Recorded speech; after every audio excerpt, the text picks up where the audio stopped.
What's up, everybody? Welcome back to the BCA podcast. Today I'm rolling solo. I don't have a special guest today, but I have some important stuff that I think I should explain to you guys so you guys understand the picture of where we're trying to go, what we're doing. So, first of all, happy Black History Month. It's almost the end. Make sure you grab a tea from our website, breakingchangsacademy.com. We got this right here for you. Pretty nice, 25 bucks. You can go ahead and grab that. And then, anyways, we got some stuff to talk about today, and I want you guys to understand the purpose of what we're doing here at Breaking Chains Academy.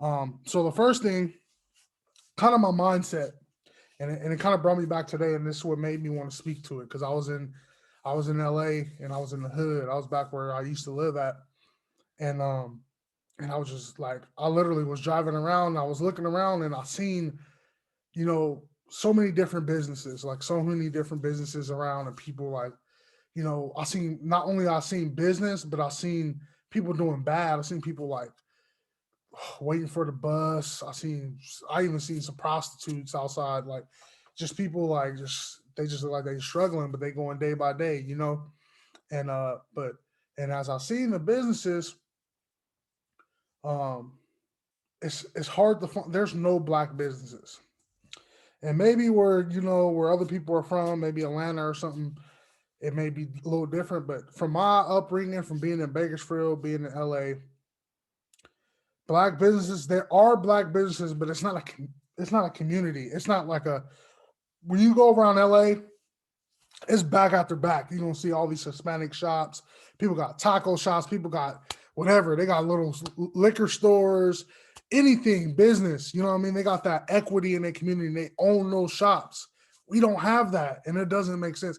It does make sense throughout our history, but the whole point for me to even say this is that's the whole point of what we want to build with breaking chains, breaking the chain of us being poor, us not doing nothing, us resorting to gangs and violence, us just not getting an education to make our life better, us not owning anything.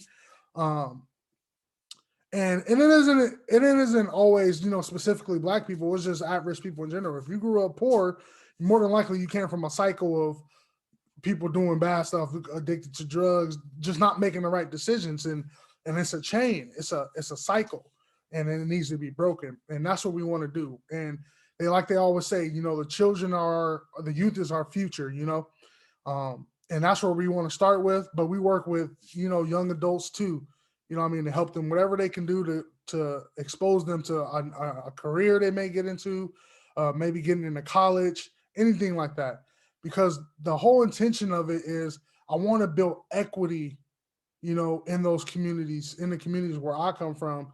I want to build equity. I want people to own stuff. I want people to be working and having businesses, and they look like me, or they look like, the community. Um, and also, I want people to have a community and support each other. And people have that, but a lot of, African Americans, we don't have that unless you're in a certain area.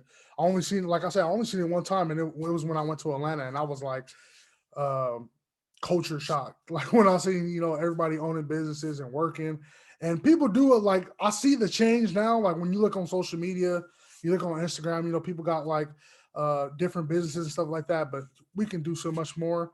Um, and you know how I know? Because the funny thing is, we run everything. Everybody wants to be black, essentially. Everybody wants to be, without saying it, it's unconscious. They love the culture. They love it. And what I mean by that is, like, think about it. Who runs Twitter? When it comes to Twitter and influence, and when the memes come out, it's more than likely black people throwing it up, being funny on Twitter. Da, da, da. But we don't own Twitter. There ain't nobody in there that owns Twitter, even near. Um, I mean, even now, recently, we got what is it called? Clubhouse. That's another new thing. Mostly driven by African American community. Who owns it? Not African Americans. You know what I mean? Like, it's like people are capitalizing off of our likeness, and they always do that when it comes to when they put out movies. They capitalize off our trauma, all that stuff. And I could talk about the bad and how it does, how things are going on, because people do need to know it, but people need to understand that we got to build, we got to get out of it and understand like there's possibilities, you know what I mean? And we got to break the chain. And that's what we're doing, you know, and specifically our work now, right now we're branding, you know, letting you know who we are. We're Breaking Chains Academy, right? I got the podcast. I bring people on who have a story to tell that's doing something, you know, whether it's an Olympian, a business owner, a coach, anybody, a singer, an artist that's doing something positive and making a change and maybe at a success level where somebody can look at it and like feel inspired. That's what I do with the podcast. That's my intention with the podcast. Um, so that's what I try to do with that. And then when it comes to the work with the kids, basically we provide student advising and mentorship. With that student advising, basically we'll take a kid, look at their grades, see what they're doing, find out their habits, and get them back on track and show them a new way. Show them a new way on how they can like inspire them to go to school and get their stuff done and reward them for what they're doing. Show them how to get to college, whether it's that's taking tests, college admission, FAFSA, all the stuff they need to be ready to go to college. That's what we want to do. And eventually we want to do tours. We want to do business tours, college tours, taking these kids. But obviously we need backing, we need funding for that. And that's what we're working to do. And that's why we built the brand. We need to get our name out there and get people to support. And the thing is, I realized, you know, I can't do this without my people. I can't do this without people that are going to support me and understand like what we're trying to do. So that's why I needed to put this out so you guys know like this is what they're doing and this is why you should get behind it. Cause I'm super passionate about that, man. It hurts me every day, like to see people doing bad when I know there's so much opportunity that we're not taking advantage of. You know what I mean? Um, it's so much like I was living before I got to where I'm at now in Pomona. I was living in LA in what they call the hundreds, where the 100 Crips is at. And it got so bad, like every day police was killing people. Every day black people was killing each other.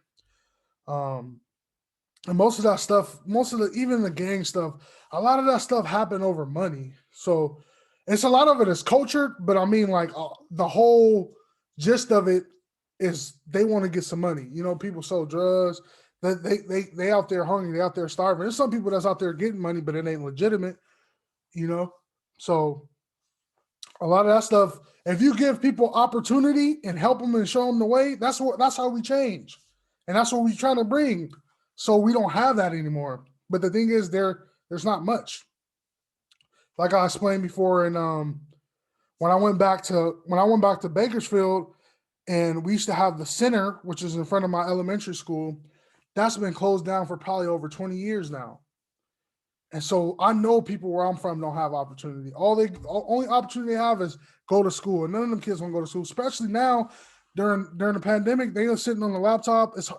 They already don't have the mentality. Mom and dad at work, you know what I mean? Ain't nobody pushing them. They don't have that mentality. It's not even a culture. It's not even a culture thing for kids to even want to go to school. It's like more like you told. It's like going to church for some people. You know what I mean? When we little kids, you gotta go. Da da da. Like, but imagine if it was looked at as if it was taught in a cultured way of like the opportunity of it or making it fun and rewarding for those kids to actually go to school. To them, they're not getting no reward. They're not thinking like, oh, I get to learn. They don't have that mindset. They thinking as a task or something like a chore. I gotta go to school. You know what I mean? And it shouldn't be like that. And I know for sure when I had the mindset, when my mindset changed to where school wasn't a task, it was rewarding. I started loving school. That's when my grades got the best. That's when things became easier, you know. So, but I don't think nobody really told me that. It was just an awakening. You know, I thank God for that. You know what I mean? It was something beyond me, and nobody else told me like, you know, this is the mindset you need to have. It was just something that kind of, you know, I think when you want something so bad, sometimes you're willing to change for it. And but yeah, that's kind of that's what we want to do. That's the purpose of Breaking Chains. That's what we inspire to be. We inspire to change these kids and help them go out and get careers and start owning stuff and come back and and change where we live at for the better. So we don't have to do the illegal things. We don't have to do struggle. We don't have to be on the bus on the metro. You know, we can have our own cars. We can have our own house. We don't got to live in the projects no more. That's a cycle, and we got to break it. Um, Nextly, so one of the parts also too recently, uh, Breaking Change Academy, we're launching a new segment or a new arm to our thing. So we got the part, like I said, the student advising part, that's specifically for students. And then we just open up this new part that we're going to embark in with some of my friends that I brought aboard. That's the people with college athlete experience, with media experience, with video experience. Um, and we're gonna go out and reach the community and take those kids because I know what it feels like to want to go to college and do athletics, right? And I know where that gets you. It's a means to an end. Like it's a means. You can get your school paid for so you can get your degree. You know what I mean? Even if you don't make it. And everybody don't make it D1. Everybody don't make it D2. You know what I mean? But there's opportunity. There's NAIA, there's D2, even a D3 or junior college. That's an opportunity. That's a way. But some kids don't know, they don't look at it as this is the opportunity for me to do something else. You know what I mean? And what we're doing with the BCA Connect is the athletic program that we have. So we're going to be providing also student advising, and then we're going to show them compliance for athletics so they can be on track. So when they come, they'll be a qualifier. They'll be able to go in and play athletics immediately. We're going to show them how to connect with coaches, how to write proper etiquette, how to write to coaches. We're going to be actually doing a program where we go out to games and film the games and edit highlight tapes and put that together, send it off to coaches, or we're not sending it off, but they will send it off, but we'll show them how to do it. Connecting with them, doing college tours, giving them, opportunity to basically be an athlete, because that's one of the things that I know for sure I was missing. Nobody reached out and tried to do that, but it's needed so much, especially where I come from. There's so much talent, especially in athletics, and there's so much opportunity to be had, but the opportunity has to be given. You know what I mean? And that's what we're giving with BCA Connect. We got the in person where we'll go out, like we said, to the games, film the games, and then we got the online part where you can be anywhere. You can be out somewhere out in Texas, and you want to know how do I reach out to coaches? What should it look like? What should I be doing with my high school stuff? What classes should I be taking? Um, all that good stuff that's going to help you get recruited, help you basically land a spot, land a scholarship, or you might not even get a scholarship. You might just get into school, you know what I mean? Or filling out your financial aid, So many kids, they don't know how to do that. So we're here to bridge that gap. And one of the mindset came from that was just the pandemic and understanding like these kids struggling right now. You know what I mean? These kids, you thought they were struggling before, they struggling worse today. And the opportunities is different, man. It's like some of these coaches can't even go out and talk to nobody or they can't visit nobody, you know what I mean? So the recruiting you know process has changed, you know what I mean? I know for sure. And that's the big attention with that. And that's gonna be incredible, man. I can't wait. I'm super excited for that. And to have my team and go out and start, really put things together for these kids. Um and yeah. And speaking of which, another topic I want to talk about. So recently there's been like a question of whether kids should have optional required standardized testing to get into school. And I don't know if you guys know, but I study student affairs. I have my master's degree in college counseling student affairs, and I learned the premise or the beginning of student affairs started with um, it wasn't for everybody. It was predominantly for white Christian males who attended school, and that's how student affairs started. Even with the testing, it was literally made for that. But as time expanded, and they started letting black people and other races go to universities, um, that testing was like a barrier. Like it was like if you don't do good in tests, you're not getting into school. So guess what? A lot of people didn't go to school, and even to this day, it happens like that. And I'll tell you myself, I took the ACT when I was going to college, and I took it twice, and I got the same score. I didn't know how to study. I didn't know nothing when I was doing. I just know I had to take it to go to college, so I took it, and I had a good GPA. I had like a 3.3, and I took the test, and I got a 16, and 16 is terrible. It's like bad, but I had no idea what I was doing. I just went in there and took the test like it was nothing, and that's the result I got. But that doesn't mean anything because obviously I ended up going to college. I got my degree, and then I went to college again, got my master's, and I scored a 16 on my ACT out of 36, which is trash. So if you ask me what I think, in my opinion, we need to eliminate it. It shouldn't even be optional. You know, one of the replacement things, everybody else like, oh, so what they going to do after that? Like, what's going to be the replacement? The replacement can be some kind of act, some kind of volunteer, community service, anything, to help others, or whether it's athletics or if you work in a job or some kind of responsibility that where you're learning and growing. If that can be the extra to your grade point average, you got your grades, then you got your extracurricular activities that you do. That should weigh out what you're doing. Um, and I think that will help change everything. And then some people may say like, "Oh, well, some people may get other opportunities." There's always opportunities. You can go to a church and volunteer to do something to help out, you know. But as far as the testing stuff, man, that's not made for everybody, and everybody ain't is not going to be successful. And kudos to the people that are good at it. That's good. But some people aren't. I know a lot of people from my community don't do well on that, and it keeps a lot of people from even taking the test, and especially when you're an athlete too.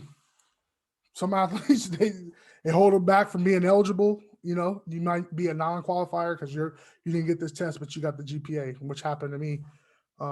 So I think it should be eliminated overall. There's no need for it. I mean, it would suck for the company, the ACT, SAT.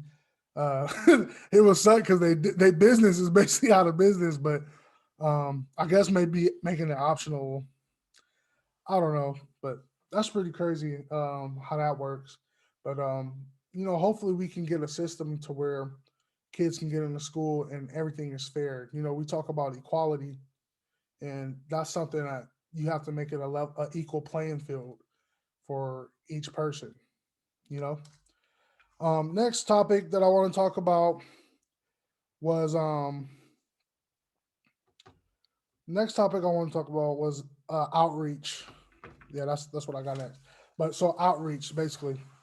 So there we got there's many different organizations like mine. Well, not really not like mine, but people that go out and do outreach and services to go do it. And we all know, those people are underpaid, sometimes overlooked. And when when do we change that cycle? Like when do we when do we realize the importance of outreach, the importance of getting people to do well? Why do we not support that outreach as much as we should have, or as we should? You know, why don't we support each other as much as we should? You know what I mean? Uh, like I talked about earlier, there's so many different businesses and stuff that are around and they have a community, but what happens when you try to build something and you don't have a community behind you?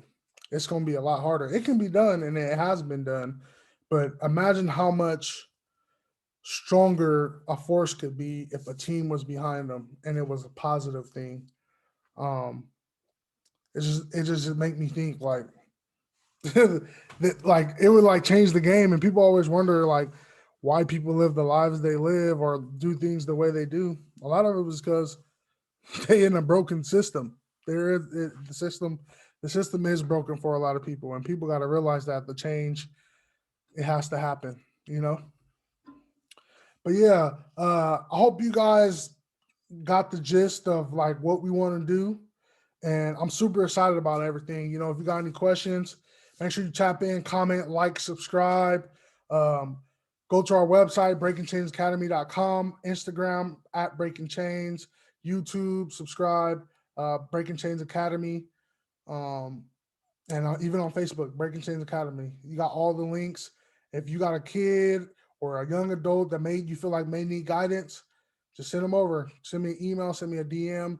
Be ready to help. Be ready to make the change. And I hope you guys can support and any way that you can, because I'm always looking for help, or any kind of guidance. If you want to come on the podcast and like you feel like you got a story to tell, let's do it. You know what I mean? I'm trying to spread the love. I'm trying to spread the encouragement, and I'm trying to bring things together. So where when I leave, um, I'm leaving a legacy that I know that I made a change in this world versus just being here and worried about myself. You know what I mean? And that's the whole reason why I do all of this. It's why I coach. It's about making an impact. It's about changing lives and making better people. You know what I mean? While also them helping you make you better. You know what I mean? And yeah, until then, I appreciate y'all, man. Keep tuning in to BCA podcast on Spotify, Apple Podcasts, all that. But yeah, check y'all till next time. Peace.